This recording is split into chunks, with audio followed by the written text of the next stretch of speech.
Debat keempat yang diikuti 3 kandidat cawapres di GCC Senayan Minggu 21 Januari 2024 terlihat cukup sengit, baik antara paslon nomor urut 2, 3, dan 1. Bahkan debat sedikit memanas ketika paslon nomor urut 2 Gibran Rakebuming Raka kembali melontarkan pertanyaan dengan istilah yang jarang diketahui publik ketika membahas greenflation atau inflasi hijau kepada Mahfud MD. Gibran pun sempat menunjukkan gimik kebingungan dan menyebut sedang mencari jawaban dari Mahfud MD terhadap pertanyaannya greenflation. Bagi Mahfud, pertanyaan tersebut sebenarnya hanya sebagian dari strategi gimik yang dilakukan Gibran. Dalam konteks pertanyaan yang dianggap sepele itu, sebenarnya hanya bagian dari upaya gimik saja, ujar Mahfud.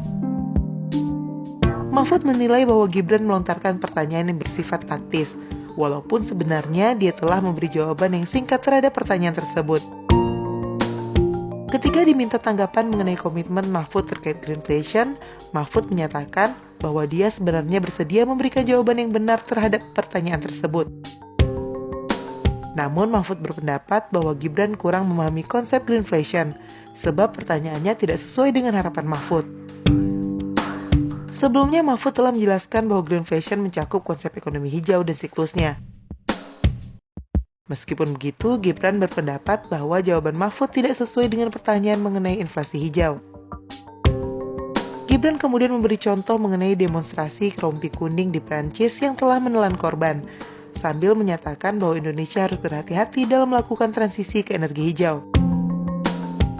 Mahfud menanggapi pernyataan Gibran dengan menyatakan bahwa jawaban Gibran juga tidak menjelaskan secara khusus mengenai inflasi hijau.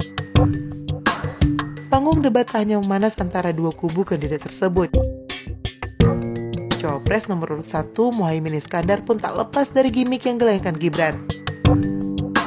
Meski begitu, dalam debat Cawapres ini tak meninggalkan kesan gesekan seperti debat Capres sebelumnya.